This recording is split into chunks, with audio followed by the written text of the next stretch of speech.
My daughter-in-law screamed, "You're not welcome at our wedding." I smiled and said nothing. That night I called the bank and canceled the $15,000 check I'd written for their big day. A week later, my son called in tears.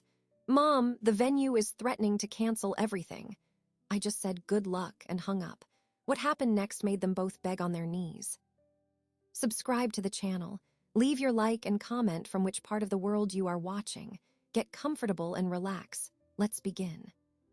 The envelope was thick, cream-colored, with elegant silver lettering that caught the afternoon light filtering through my kitchen window. My name, Alina Reynolds, was written in a careful, unfamiliar script. My finger traced the embossed letters before I even slid my thumb under the flap.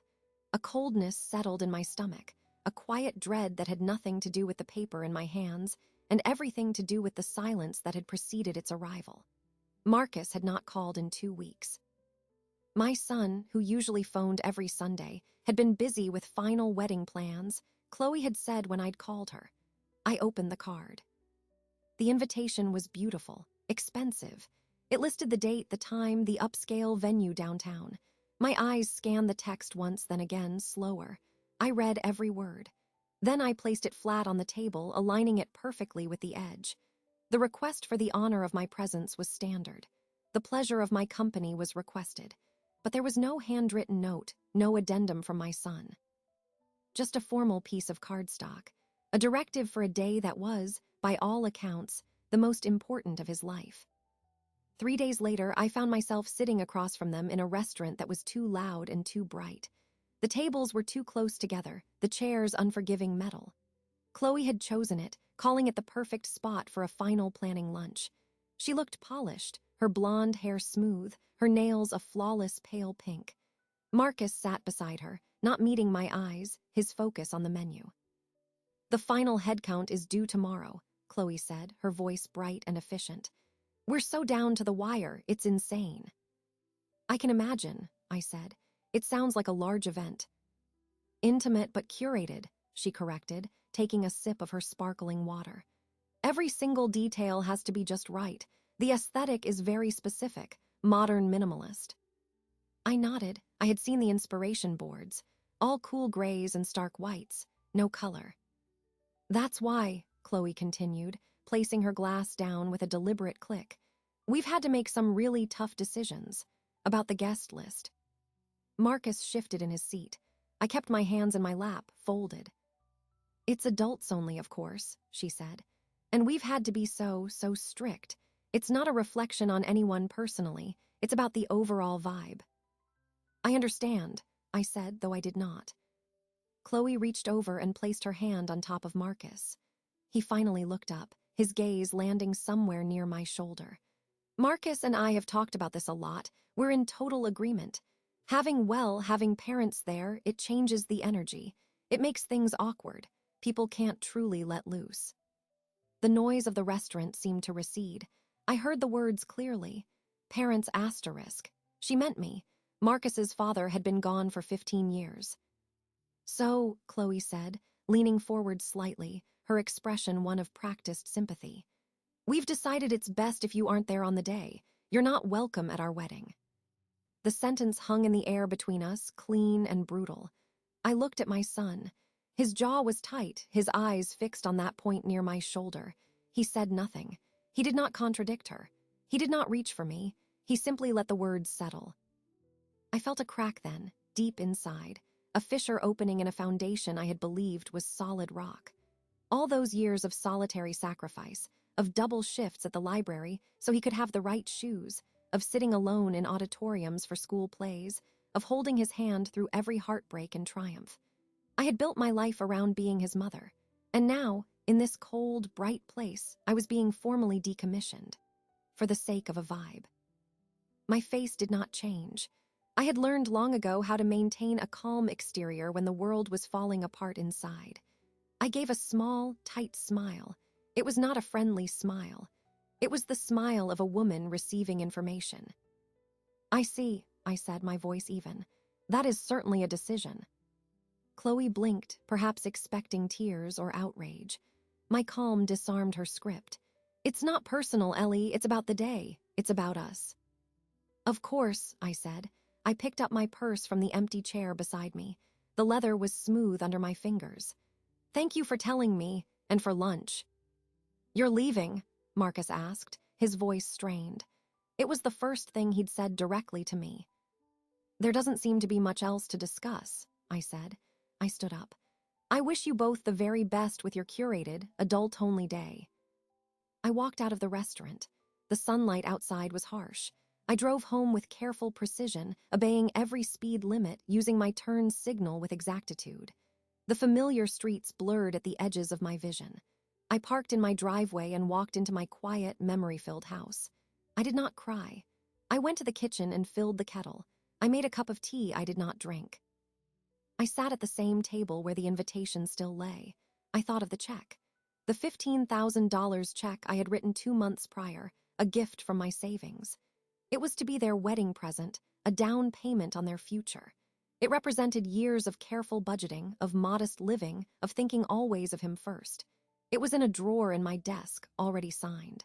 I had planned to give it to them at the rehearsal dinner. I got up and went to my desk. I opened the drawer and took out the check. I held the pale blue paper in my hands. It was just paper. It was everything. The phone rang later that evening.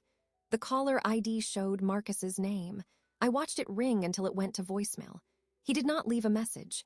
An hour later, a text arrived. "Mom, please call me. We need to talk about today." I put the phone down. I looked at the check again. Then I placed it back in the drawer, not as a promise, but as evidence. Evidence of what had been and what was now so clearly over. The hurt was a cold, heavy stone in my chest, but beneath it something else was stirring. A quiet, clear recognition. A line had been crossed, and when a line is crossed, there are consequences. I had spent a lifetime teaching children that simple truth. It was time to remember it for myself. The phone screen went dark, and I placed it face down on the desk. The silence in the house was absolute. I did not move for a long time. The check in the drawer felt like a presence, a weight pulling at the corner of my awareness. I knew I would not sleep. Sleep is for those whose worlds are still intact. I made another cup of tea. The ritual of boiling water and steeping leaves a small anchor in the dissolving night. I carried it to the living room, but did not sit. I stood at the large window looking out at my garden, a dark shape under the moon. I had planted every bush, every perennial. I had built the small stone path with my own hands the summer after Robert died, when the physical labor was the only thing that could quiet my mind. This house, this soil, held the architecture of my life. A life built for two, then for one and a boy, and now, apparently, for one alone. The hours passed. I did not cry. The initial shock hardened into a cold, clear assessment. I thought of the $15,000. It was not just money. It was the extra years I had worked at the library after eligibility for retirement, because the pension alone seemed too thin a safety net for a young man starting out. It was the vacations not taken, the modest car driven for a decade, the careful grocery lists. It was the sum total of 1,000 small denials, all made willingly, even cheerfully, for the future of my child. I had viewed it as my final, greatest gift to him, a foundation stone. Now I saw it for what it had become, a transaction. My financial contribution was welcome, even essential. My presence was not. I had been neatly categorized. The Bank of Mom was still open for business, but the person who ran it was persona non grata. You could not have one without the other. Not anymore. As the first gray light touched the sky, I showered and dressed. I chose a simple navy dress, a single strand of pearls. I applied my makeup with care. I would conduct this business with the same dignity I had brought to every parent-teacher conference, every library board meeting. When the digital clock on the stove turned to 8:55 a.m., I picked up the phone. I dialed the number for my bank, a small local branch where I knew the manager, Mrs. Jenkins, by name. The line rang twice. "First Heritage Bank, this is Sandra speaking. How may I help you?" "Good morning, Sandra. This is Alina Reynolds. Account ending in 4472. I need to place a stop payment on a personal check." "Certainly, Mrs. Reynolds. I can help you with that. Do you have the check number and the exact amount?" "Yes." My voice was steady. I read the information from the check, which I had laid on the kitchen table. The amount, $15,000 and 0 cents. The number, 2107. And the payee. Marcus Reynolds. Saying his name aloud in this context caused a physical tightness in my throat. I swallowed it. May I ask the reason for the stop payment? It helps for our records. I paused for a fraction of a second. The terms of the agreement have changed, I said. The consideration has failed. The teller did not ask for clarification. I understand. There will be a $30 fee for this service, Mrs. Reynolds. It will be deducted from your checking account. That's fine. I could hear the clicking of keys. All right, I have processed the stop payment order. Check number 2107, payable to Marcus Reynolds for $15,000, is now canceled. It will be flagged in our system if presented for payment. The stop is effective immediately and will remain for 6 months. Do you need anything else today? No, Sandra, that will be all, thank you. You have a good day, Mrs. Reynolds. I placed the handset back in its cradle. The sound was a soft, final click. I looked at the paper check. It was now a worthless piece of paper, its promise legally voided. I did not tear it up. I returned it to the drawer, a record. The morning continued. I watered the plants on the sun porch. I sorted the mail. I made a shopping list. My actions were normal, routine, but they felt performed at a great distance, as if I were watching myself through a pane of thick glass. The deed was done. The mechanism of consequence had been engaged. I felt no triumph, only a hollow certainty. I considered what would happen next. The final payment for the venue would be due. Chloe, with her spreadsheets and her curated aesthetic, would be on top of the deadline. She would deposit the check. The systems would talk to each other, and the rejection would be automated, impersonal, and absolute. There would be no explanation attached, just a code. Insufficient funds, refer to maker. Payment stopped. They would think it was a mistake at first, a bank error. Marcus would call, confused. That would be the first test. I had already decided I would not lie. I would not volunteer information, but I would not lie. The truth was a simple, unadorned thing. The check was canceled. The reasons were sitting with them at a cold metal table in a bright restaurant. I ate lunch at noon, a small salad. The house was so quiet. I realized this was the silence of the future. Not the temporary silence of an empty nest, but the permanent silence of a door closed. I had thought my son's marriage would be an expansion, a new branch on the family tree. Instead, it felt like an amputation. But an amputation, if clean, can save the whole of the body. That is what I told myself. The pain was acute, localized. The alternative, a festering, infected limb, a constant drain of resources and dignity, was worse. I had chosen the cleaner cut. That afternoon, I went to the community center where I volunteered twice a week, helping adults with literacy. Mrs. Patterson, a woman in her 70s struggling to read her prescription bottles, looked up at me with warm, tired eyes. "You're a blessing, Ellie," she said, her finger tracing the words on the page. "We just take it one word at a time," I said, and guided her through the next sentence. It was real work. It mattered. It existed outside the closed loop of my personal betrayal. For 2 hours, I did not think about the check or the wedding or my son's averted gaze. I thought about phonetics and patience. When I drove home, the hollow feeling was still there, but around its edges was a faint, firm sense of resolution. I had acted. I had changed a fact in the world. However the dominoes fell, their first movement had come from my hand.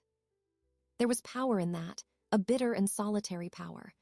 I pulled into my driveway, my sanctuary, my battlefield, and prepared to wait. The waiting was not passive. I kept to my routines. The garden needed weeding.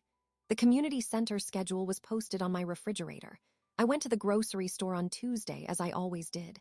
I answered the phone when it rang, but it was only my friend Carol asking about book club. I did not mention the lunch or the check. The facts were mine to hold for now. The silence from Marcus stretched to 6 days, then 7. I knew him. His conflict avoidance would have him hopping the problem. Whatever he perceived it to be would simply dissolve. Chloe, however, was not wired for dissolution. She was wired for execution. On the 8th day, in the late afternoon, my phone buzzed with a number I did not recognize. I let it go to voicemail. A minute later, it buzzed again. The same number. On the third buzz, I answered. "Is this Alina Reynolds?" A woman's voice, brisk and professional. "Yes." "Mrs. Reynolds, my name is Lydia Marsh. I'm the events manager at the Garrett downtown. I'm calling regarding the Reynolds-Hamilton wedding. I've been trying to reach your son, Marcus Reynolds, and his fiancée, Chloe Hamilton, but I'm not getting any response. Our records list you as an alternate contact." I said nothing for a moment. The mechanism was turning. "What is this regarding?" "The final balance was due yesterday. A substantial payment was to be covered by a personal check from you made out to Mr. Reynolds. We deposited it this morning as arranged. The check was returned. The bank cited a stop payment order." "I see." "The couple signed a contract. The final payment is a condition of that contract. We are now within the cancellation window. If the balance is not settled in full by wire transfer or certified funds within 24 hours, the event will be canceled and all previous payments will be forfeited as a breach of contract penalty. It's quite clear in Section 4B. Her tone was not unkind, but it was immovable. She dealt with brides every day. "I need to speak to them." "Can you provide a reliable number or convey the message?" "I will convey the message," I said. "Thank you. The clock starts now, Mrs. Reynolds. Good day." I set the phone down. I had no intention of conveying the message. They would find out soon enough. I imagined the notification from their bank, a digital alert blinking on a screen, or perhaps a call from the venue would finally get through. It did not matter. The information was in the world. That evening, as I was pruning the roses, I could feel it. A shift in the atmosphere, like the charged stillness before a storm breaks. My own home felt calm, insulated. But somewhere across town, in their sleek apartment, the storm had made landfall. I was right. Later, I would piece together the sequence from fragments. A raised voice caught over a bad phone connection, a frantic, half-accusatory sentence from Marcus weeks later. But that night, I simply knew. The unraveling had begun. It would have started with a notification. Chloe, ever vigilant, would have seen it first on her banking app. A reversal, a negative amount. She would have frowned, refreshed the screen. Then she would have called the bank. The explanation would have been bureaucratic and final. Payment stopped by issuer. Her first thought would be error. A bank error, my error. She would have told Marcus, her voice tight with annoyance. "Your mother's check bounced. Call the bank, fix it." Marcus, confused, would have called. He would have heard the same words. Stop payment order. Initiated by the account holder, Alina Reynolds. That is when the confusion would have curdled into disbelief, and then into panic. He would have told Chloe. Mom canceled the check. The silence that followed would have been short, explosive. Then the questions, sharp and rapid. Why? What did you say to her? Did you do something? His denials would have been weak. He knew what they had done. He had sat there and let it happen. The panic would seek an outlet. It would turn outward into blame. Their apartment, all clean lines and curated art, would have become an arena. "You said she would understand," Chloe's voice, rising past its usual controlled pitch. "You said she was low maintenance. You assured me." "I didn't think she would do this." Marcus's defense, already defeated. "You didn't think, that's the problem. You never think. Do you know what this means? The venue will cancel, we lose everything. The deposit was $10,000. $10,000. We can talk to her. We can explain." "Explain what?" "That we need her money, but we don't want her. She knows that, you idiot. That's why she did it." "Don't call me an idiot. This was your idea, your vibe, your curated guest list. And you agreed. You sat right there and you nodded. You didn't say a word to defend your own mother. Don't you dare put this all on me now." The accusations would fly, bouncing off the hard surfaces of their home. The financial reality was a trap closing around them. Their own savings, I knew, were shallow. The wedding had been a stretch, the venue the crown jewel they could barely afford, predicated on my gift. Without it, the arithmetic collapsed. There would be calls to the venue, desperate pleading. Lydia Marsh would have repeated the terms, unmoved. 24 hours. The sum was impossible for them to assemble. They had no rich family to tap. Chloe's parents were divorced, middle class. My son had only me. I finished in the garden as the last light faded. I washed my hands at the sink, the cool water running over my skin. I made a simple dinner. I ate it at the table alone. The silence in my house was not empty. It was full of the consequence I had set in motion. I could feel their chaos like a distant vibration. It was not satisfying. It was necessary. My doorbell did not ring that night. My phone remained silent after sunset.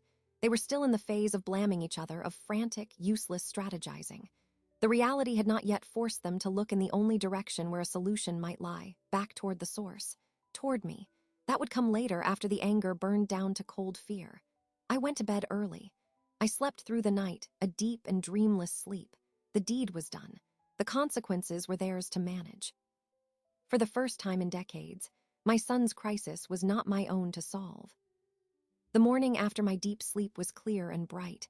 I was in the garden early, turning the compost pile with a pitchfork. The physical work was satisfying, the smell of damp earth and decomposition clean and honest. The phone in my pocket vibrated just as I was finishing. I pulled off my glove and looked at the screen. It was Marcus. The 24 hours, I calculated, were nearly up. I answered, "Hello, Marcus." His voice was a broken thing, ragged with sleeplessness and panic. Mom, the venue is threatening to cancel everything. Today, they said the check was stopped. What happened with the check?" I leaned the pitchfork against the fence. The sun was warm on the back of my neck. "The check was canceled," I said. My tone was even, informative, like I was statting the time. There was a silence on his end, filled with the sound of his strained breathing. "Canceled? Why? Was it a mistake? Did the bank make a mistake?" "No mistake. I canceled it." Another silence, longer this time. I could hear a muffled voice in the background, Chloe, sharp and insistent. He must have put his hand over the receiver, but not well enough. "Just ask her, just ask." Then his voice returned, closer, a desperate whisper. "Mom, you can't do that. We need that money. The final payment was due yesterday. They're going to keep our deposit. We'll lose everything." "I understand the consequence of a stop payment order," I said. I began walking slowly toward the house, my gardening shoes leaving faint prints on the dew-damp grass. "But why?" The word was a plea, shot through with genuine confusion. This was the core of it. He truly did not see the connection. The lunch, the exclusion, the check, they existed in separate compartments in his mind. One was personal, the other was financial. He could not fathom why they would ever intersect. "The terms changed, Marcus," I said, echoing what I had told the bank teller. I reached my back steps and sat on the top one, looking out at the garden I had built. "The consideration failed." "What terms? What are you talking about? It was a gift, a wedding gift." His voice cracked on the last word. "Gift is given freely," I said.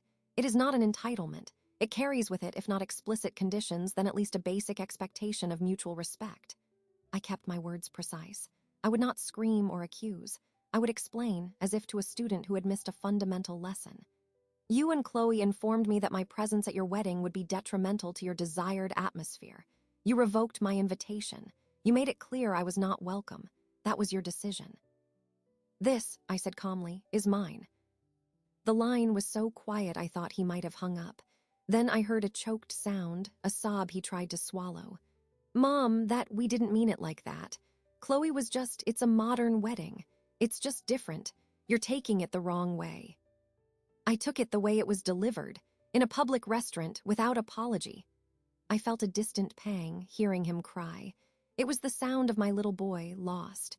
But the little boy was gone, replaced by a man who had made a conscious, cruel choice. I could not parent him out of this.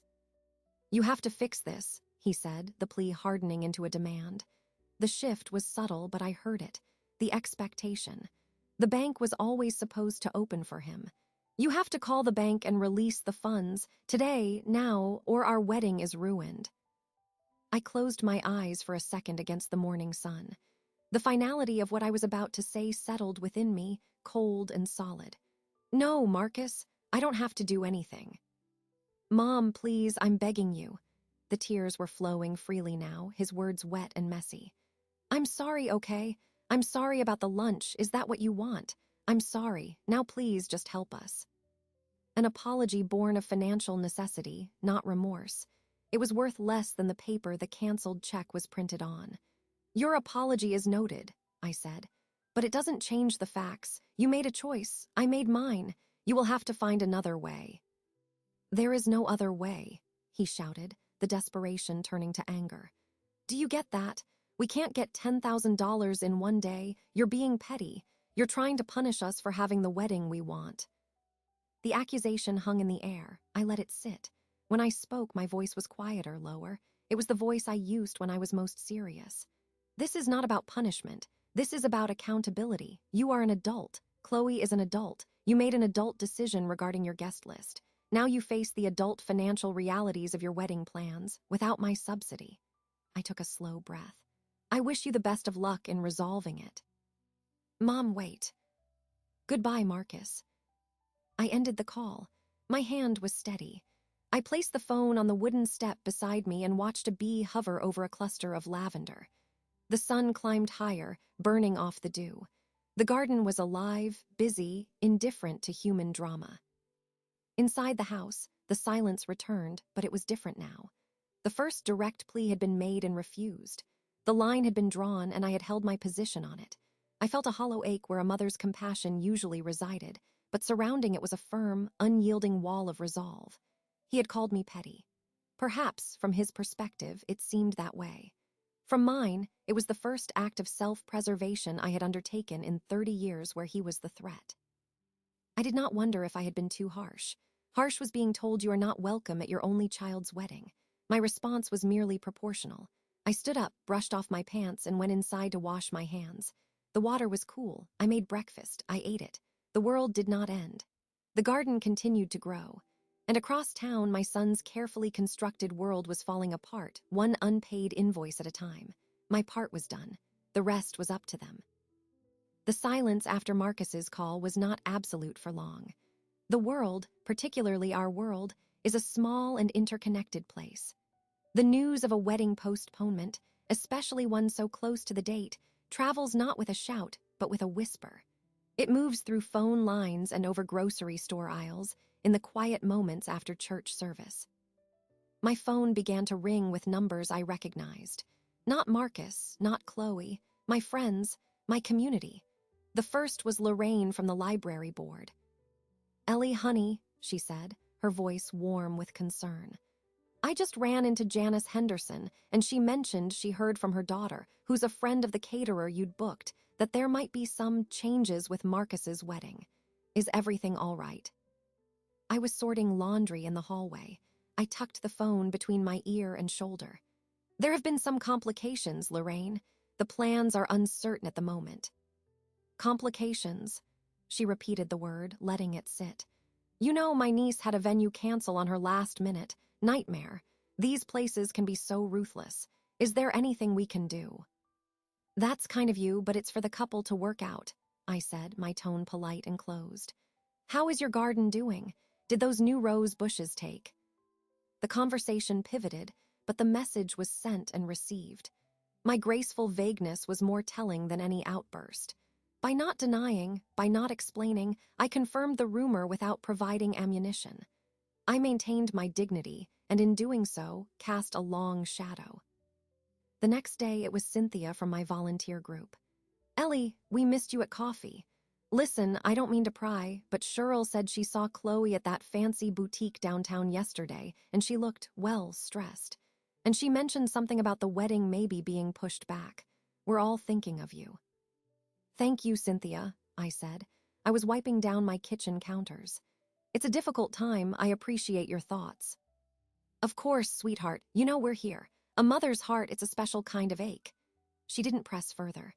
She didn't need to. The network was updating, one careful, sympathetic call at a time. My standing in the community, the reliable widow, the devoted mother, the volunteer, worked in my favor. People drew their own conclusions, and those conclusions were not kind to Chloe. On Sunday, I went to church. I wore a simple blue dress and my hat. I participated in the service, sang the hymns. Afterward, at the potluck in the fellowship hall, I was a quiet center in a gentle storm of care. Plates were brought to me. Hands touched my shoulder. Questions were asked with eyes, not words. I sat at a table with a few close friends. The conversation was light about grandchildren and recipes. Then Mary leaned in slightly. "My daughter is friends with one of the bridesmaids," she said softly, not looking at me directly as she passed the green bean casserole. "She said the venue canceled. Something about a missed payment. The whole wedding party is in a tizzy. The girl is heartbroken, of course." I took a spoonful of the casserole. "I'm sure it's very stressful for everyone involved." "The word is," Mary continued, her voice dropping further, "that there was a disagreement about family." She let the word hang. "Some people don't understand what family means until it's too late." I met her gaze then and gave a small, weary nod. It was all the confirmation she needed. The story solidified. Chloe had overstepped, had been disrespectful, and now the consequences were raining down. My silence was my testimony, and it was eloquent. Meanwhile, in Chloe's world, the fallout was of a different character. Her social currency was based on perfection, on curated success. A canceled wedding at an elite venue was not a sympathetic drama.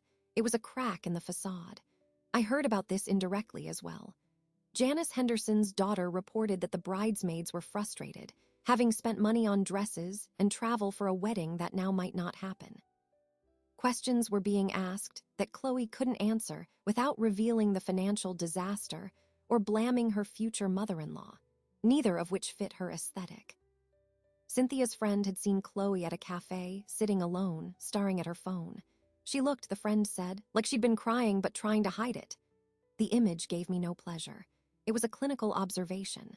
The pressure was having its effect. Her isolation was becoming visible. In my world, the crisis brought community closer.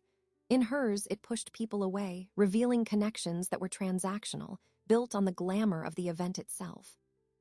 That evening, my doorbell rang. It was Carol, holding a still warm peach cobbler. "I was baking and made too much," she said, which was a lie we both understood. I let her in. We sat in the living room with tea and dessert. She didn't ask about the wedding. She talked about her son's new job, her husband's bad knee. Then, as she was leaving, she turned at the door and hugged me, a firm, solid embrace. "However this shakes out, Ellie, you remember who you are. You are loved and respected right here. Don't let anyone make you feel small in your own life." Tears threatened then, for the first time since the restaurant. Not tears of hurt, but of gratitude for the fortress of respect that had quietly built up around me over decades. I had not been fighting this battle alone.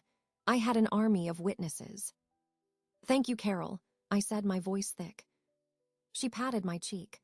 No thanks needed. After she left, I put the cobbler away.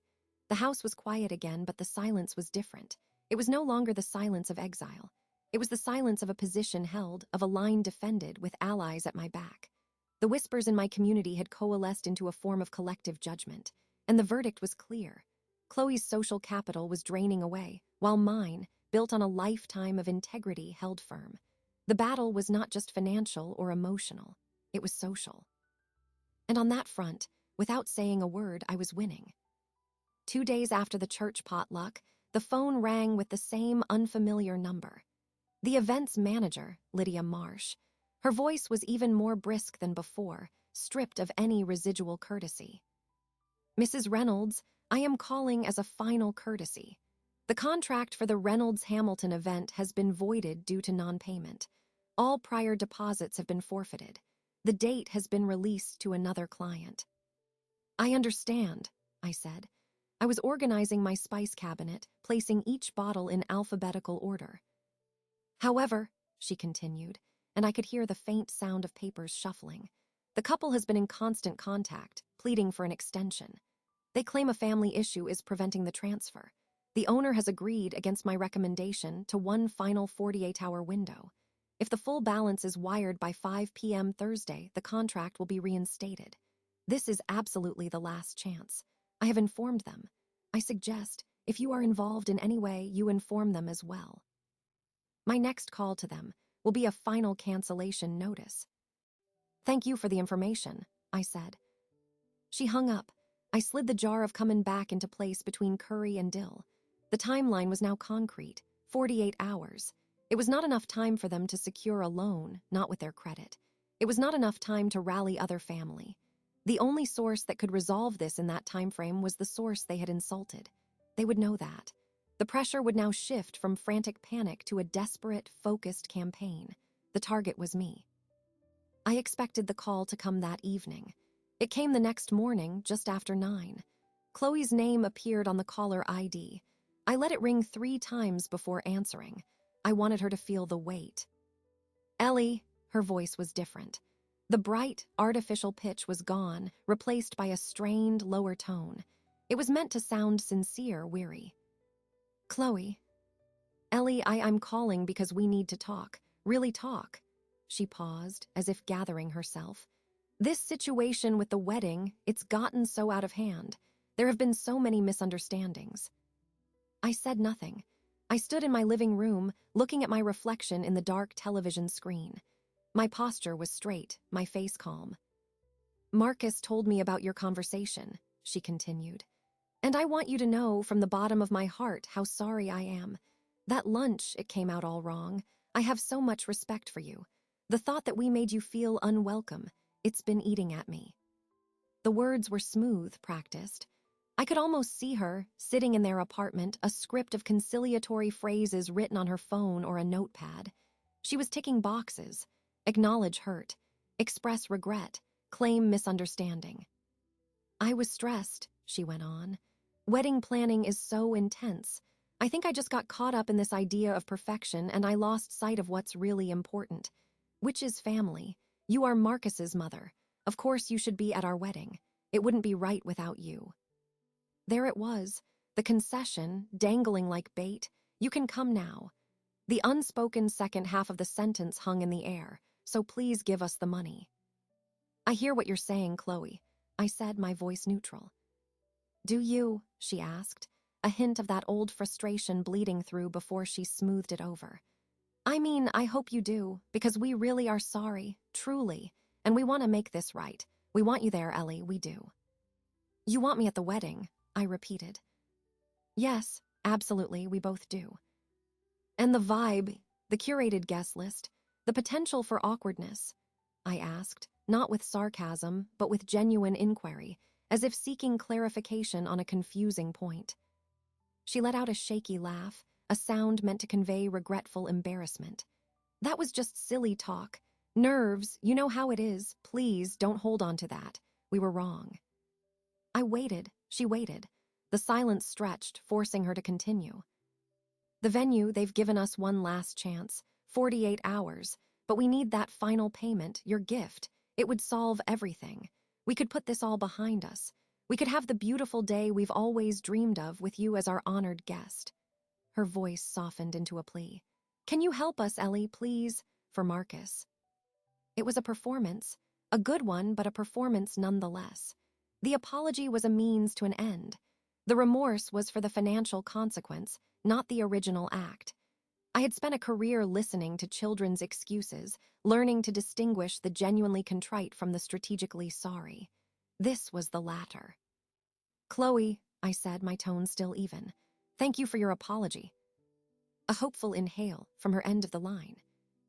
"However," I continued, "an apology given under duress with a specific financial outcome in mind is not an apology. It is a negotiation tactic. You are not sorry for what you did. You are sorry that what you did had a cost. Those are different things." "That's not true." The protest was instant, too loud. She was losing control of the performance. "I am sorry, how can you say that?" "Because I was there," I said simply. "I saw your face. I heard your tone. You were not nervous or stressed. You were decisive. You were enforcing a boundary you had set. You meant every word. The only thing that has changed is the balance in your bank account. So you're just going to let your son's wedding be destroyed? Over a misunderstanding." The plea was hardening into accusation. The real Chloe was emerging, the one who could not comprehend a power dynamic where she was not in control. "The wedding is not destroyed," I corrected. "It is currently unfunded. Those are the logistical realities of the choices you both made. As for misunderstanding, there was none. The message was perfectly clear. I understood it, and I acted accordingly." "You're a bitter, cruel woman," she hissed, the facade gone completely. "Perhaps," I said, But I am a woman who pays her own bills and does not extend generosity where she is not respected. You have 47 hours left, Chloe. I suggest you use them to explore other options. I ended the call. My hand was steady. The reflection in the dark screen showed a woman with a composed face, no triumph in her eyes, only certainty. The first direct plea from the antagonist had been made and dissected. She had revealed her hand, fear wrapped in a thin veneer of fake remorse. It was not enough. It would never be enough. The next move was theirs, but the terms were now unequivocal. A simple sorry would not open my bank account. They would have to try something else. Or they would have to mean it. The click of the call ending seemed to echo in the quiet living room. The performance was over. I knew Chloe's type. The failed phone appeal would not be the end. It would be the prelude to a more dramatic act. She was a marketer. She understood that when a remote negotiation fails, you escalate to a personal appearance. I went about my evening, certain I would see them soon. The weather cooperated with the impending drama. By late afternoon the next day, the sky had darkened to a bruised gray. A cold, wind-driven rain began to fall, rattling against the windows. It was the kind of rain that soaked through to the bone. I was in the kitchen preparing a simple stew when the doorbell rang. The sound was intrusive against the rhythmic pounding of the rain. I did not hurry. I turned the stove to a low simmer, wiped my hands on a towel, and walked to the front door. Through the sidelight window, I saw two blurred shapes on my porch. I turned on the porch light. The scene was illuminated like a stage. Marcus and Chloe stood huddled together, drenched. Marcus's suit jacket was dark with water, plastered to his shoulders. Chloe's hair, usually so smooth, hung in wet strands around her face. They looked like survivors of a shipwreck. I unlocked the door and opened it, but I did not step outside. I remained in the dry, warm threshold. For a moment, we just looked at each other. The rain sheeted down behind them. Marcus's face was pale, his eyes red-rimmed. Chloe's carefully applied makeup had streaked down her cheeks. "Mom," Marcus said, his voice a hoarse croak. I waited. "We need to talk to you," Chloe said, her teeth chattering slightly. The bravado was gone. What remained was raw, cold fear. "You're getting water on the porch," I said. It was as if my words broke a dam. Marcus's composure shattered. His face crumpled. He took a step forward, but I did not move aside to let him in. He stopped on the wet welcome mat. Then, to my utter astonishment, he dropped to his knees. The impact was a dull thud on the wooden porch. "Mom, please," he begged, the rain soaking the back of his neck. "I'm so sorry. I failed you." Chloe watched him, her eyes wide with a kind of horrified realization. Then, as if following a script she never wanted to be in, she slowly sank to her knees beside him. The expensive fabric of her trousers soaked through instantly. She did not look at me. She looked at the wet boards of the porch. Chloe said, her voice shaking. "This is all my fault. It was my idea, all of it, the lunch, the rule about parents. I pressured Marcus. I made him think it was normal. I was stupid and selfish, and I ruined everything." The words tumbled out, faster and less polished than her phone performance. These were not rehearsed. They were ripped from her by humiliation and necessity. "I don't care about the vibe. I don't care about the stupid, perfect wedding. I don't want to lose him. And I know I will if we lose this." She finally looked up at me, and for the first time I saw something real in her eyes. It wasn't remorse for hurting me. It was the primal fear of losing the life she had built, the man, the status, the future. It was a selfish fear, but it was genuine. It had weight. Marcus reached out a hand toward me, but let it fall. "I sat there and let her say those things to you. My mother, I was a coward. I thought if I just went along, it would be easier. I thought you would always be there, no matter what. I took you for granted. I traded my respect for you for peace with her, and I hate myself for it." The rain poured down on them. They were a pitiful sight, kneeling in the storm, confessing on my doorstep. I felt no rush of victory. I felt a profound, weary sadness. This was the consequence I had set in motion. This was the full, ugly spectacle of their downfall. "Get up," I said, my voice cutting through the rain. "You are making a scene." They didn't move. They stayed on their knees, as if their posture was the only currency they had left to offer. "Please, Mom," Marcus whispered. "Can you ever forgive me?" I looked at my son, broken and kneeling in the rain. I looked at the woman who had caused this, equally broken. The anger that had sustained me for weeks had burned down to cold ash. What remained was a clear, empty space, a space for a decision. Forgiveness is not the same as restoration, I said. The words were calm, logical. You can be forgiven and still face consequences. You can be sorry and still not get what you want. We know, Chloe said, wiping her face with a wet hand. We know that now. We're not asking for the money, not like that. We're asking for a chance, any chance. I studied them for a long moment. The power dynamic was absolute. I stood dry in my home, my sanctuary. They knelt in the storm, their future washing away around them. This was the moment of full consequence the outline had promised. Stand up, I said again, this time with more force. Come inside. You are tracking water everywhere. I turned and walked back into the living room, leaving the door open behind me. I did not look back to see if they followed. I went to the bathroom and fetched 2 large, clean towels. When I returned, they were standing just inside the door, a puddle forming at their feet, shivering. I handed them the towels. Dry off, then sit, I said, indicating the sofa. I took my usual armchair. The space between us was filled with the sound of their rough drying and the drumming rain outside. They sat on the edge of the sofa, looking like drowned children awaiting judgment. The emotional climax had passed.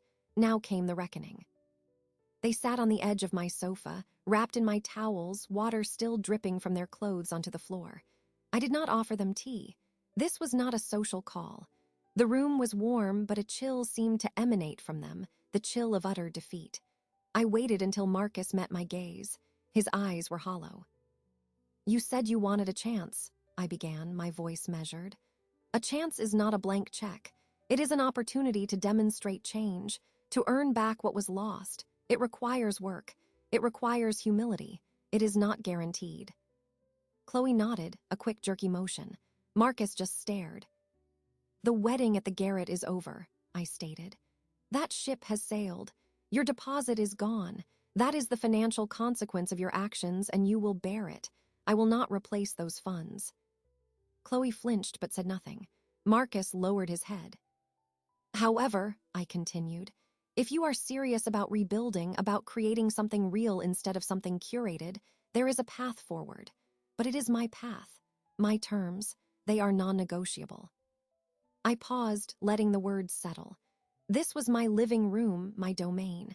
Every book on the shelf, every photograph on the mantle, spoke of a history they had tried to discard. Now they would have to engage with it. Term 1, I said, looking directly at Chloe.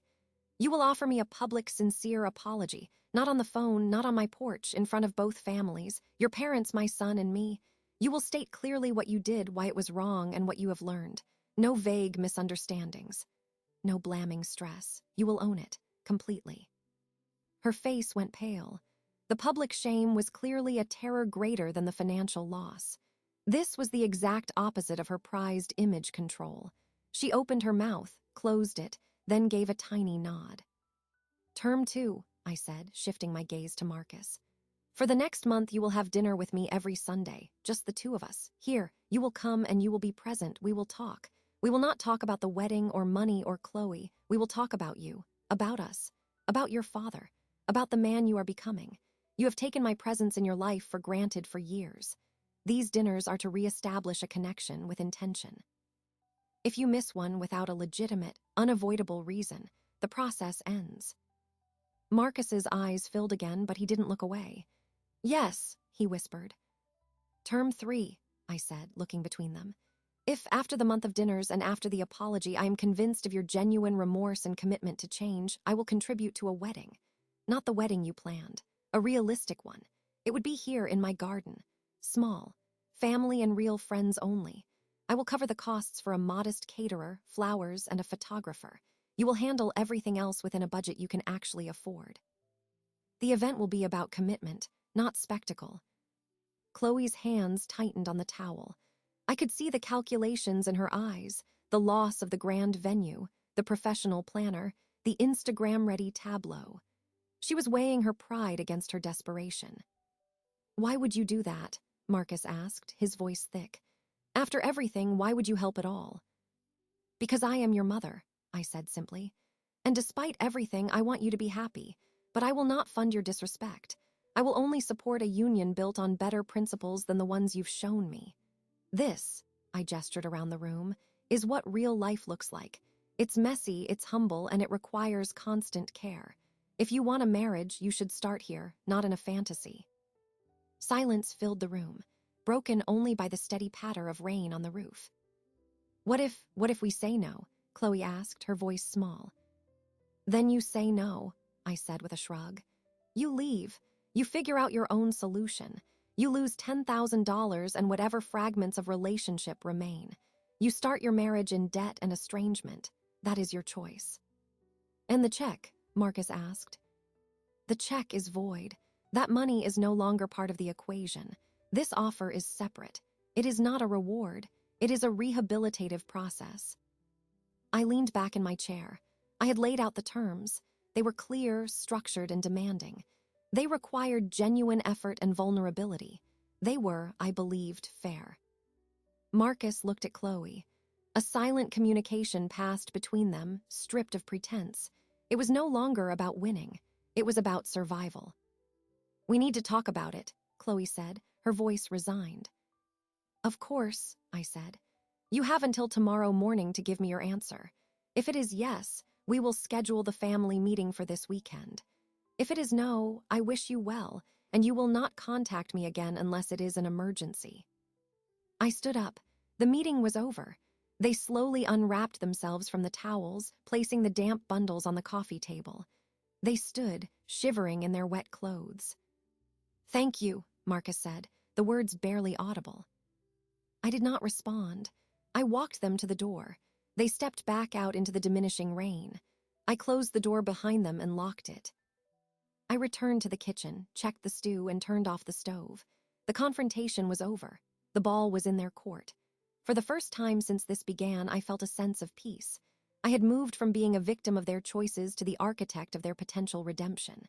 The power was no longer about inflicting pain, but about offering a difficult, narrow path to something better. Whether they took it was up to them. My conscience was clear. My position was strong. I had, as the outline promised, become the empowered judge. I sat down at the table alone, in the quiet warmth of my home, and waited to see what they would choose. I did not wonder what they would choose. Wondering implies uncertainty, and I felt none. The terms I had set were difficult, but they were the only bridge left over the chasm they had created. To refuse was to choose total collapse. I went to bed and slept soundly. My phone buzzed at 8:07 the next morning. A text from Marcus. We accept your terms. Please let us know when and where for the family meeting. I read it once, then placed the phone back on the nightstand. I rose, made my bed, and began my morning. The acceptance was not a surprise, but it was a pivot. The war was over. The arduous work of armistice was beginning.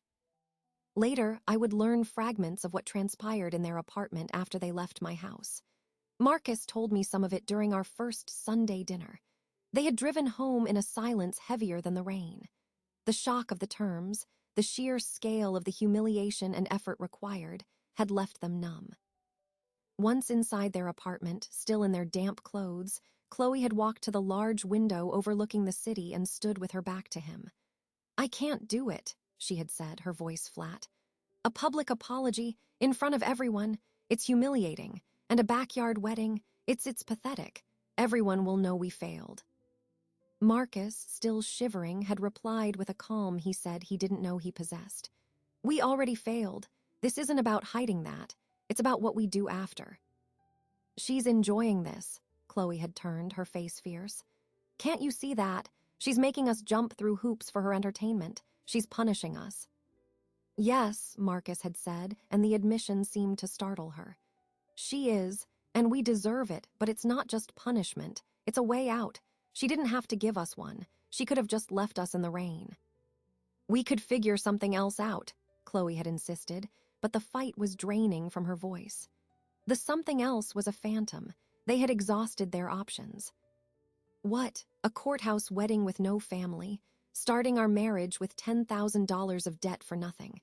And what about my mother? Do we just never see her again? Is that the life you want?" Chloe had not answered. She had sunk onto their modern, uncomfortable sofa, staring at the blank television screen. "She's not asking for anything unreasonable," Marcus had continued, his voice gaining strength. "She's asking for accountability, and for time. She's asking me to be her son again. Honestly, I want that. I need that, more than I need the Garrett." That, according to Marcus, was the moment Chloe truly understood. This was no longer a negotiation about a wedding. It was a referendum on the foundation of their future.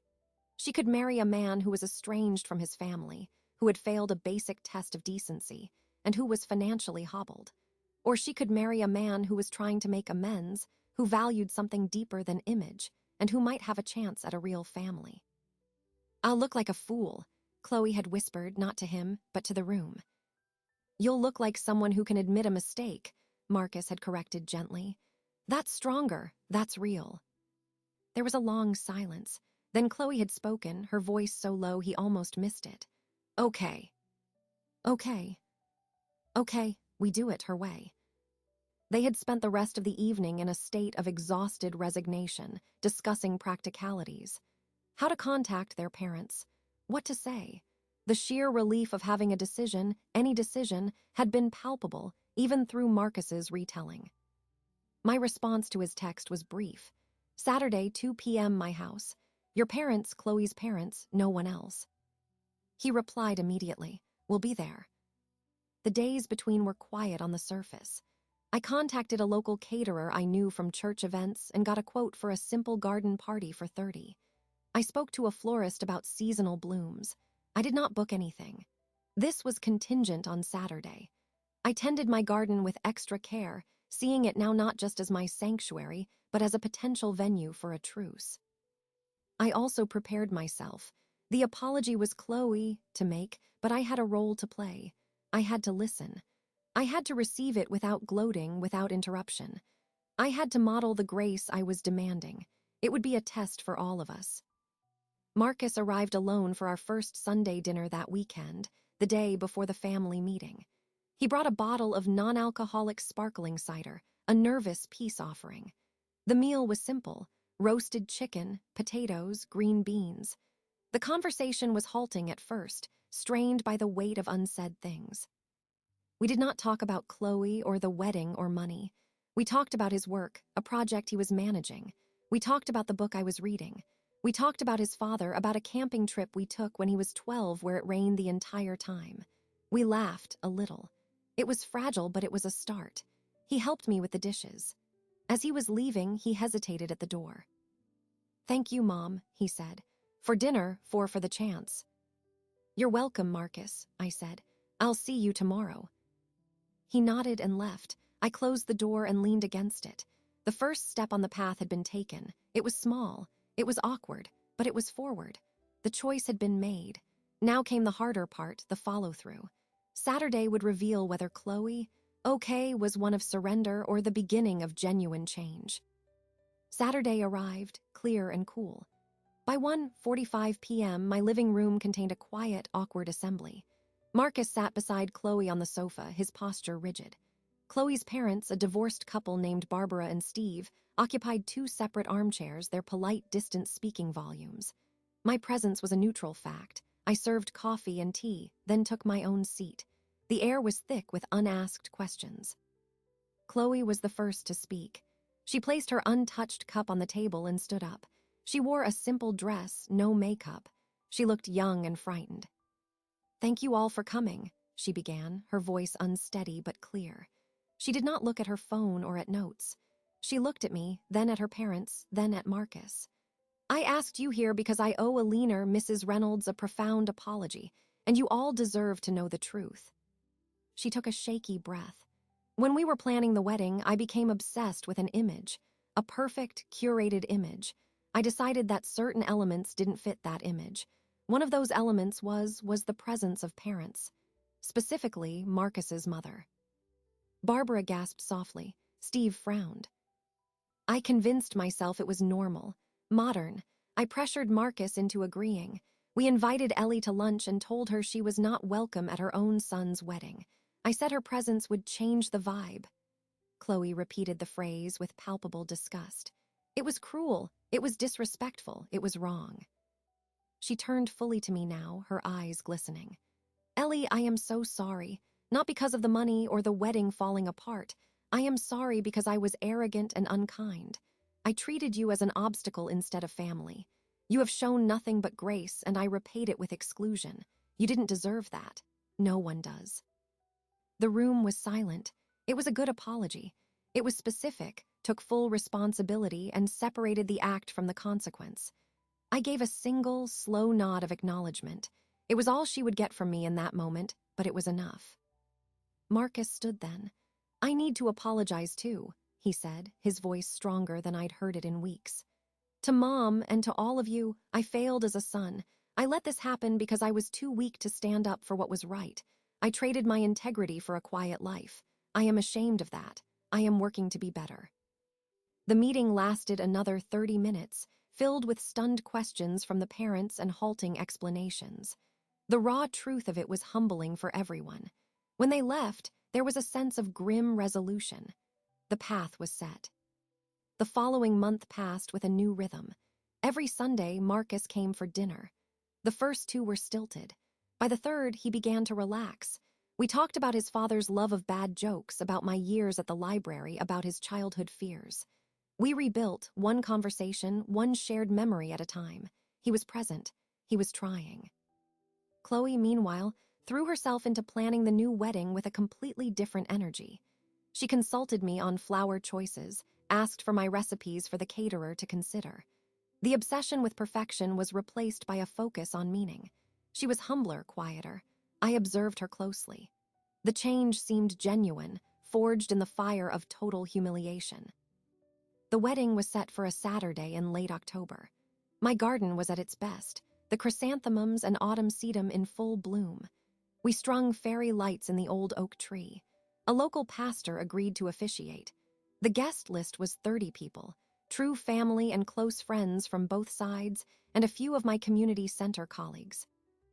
On the day, the weather was perfect, a crisp blue sky. I wore a deep plum dress. I watched from my back steps as guests arrived, their faces warm and smiling. There was no tension, only a sense of relieved celebration. The ceremony was brief. When it was time for the vows, Chloe turned not just to Marcus, but included me in her gaze. Marcus, she said, I vow to love you and to always remember that love requires kindness, not just to you, but to the family that made you. She then looked directly at me. And Ellie, I vow to earn a place in your family through my actions, not my demands. Thank you for your forgiveness. Thank you for this beautiful day. Marcus, holding her hands, repeated his vows, then added, and I vow to always honor the people I love, to have the courage to do what's right, and to never take my family for granted again. The pastor pronounced them married. They kissed. The small crowd erupted in cheers. Later, during the modest buffet dinner, Marcus found me near the rose bushes. He pulled me into a hug, a real one, tight and long. I love you, Mom, he whispered. Thank you for not giving up on me. I love you too, son, I said, and I meant it. I gave the final toast. I raised my glass of cider. To Marcus and Chloe, I said, the gathering quieted. May your marriage be strong enough to withstand storms, and may your home always be filled with the things that truly matter, respect, kindness, and the courage to say you're sorry. I looked at them both, then at the friends and family around me.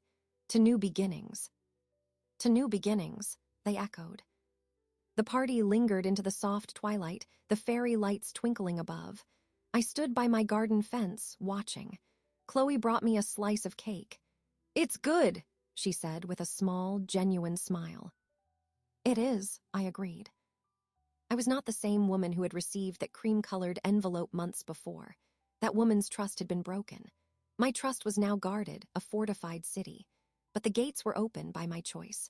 The power was mine, the power to cancel and the power to rebuild. The revenge was complete, not in their ruin, but in their reform. The canceled check had been replaced by something more valuable, a clear understanding. I had my self-respect. I had my son back on new and honest terms. and I had peace. I looked at my garden, my home, filled with light and laughter. It was enough. It was more than enough.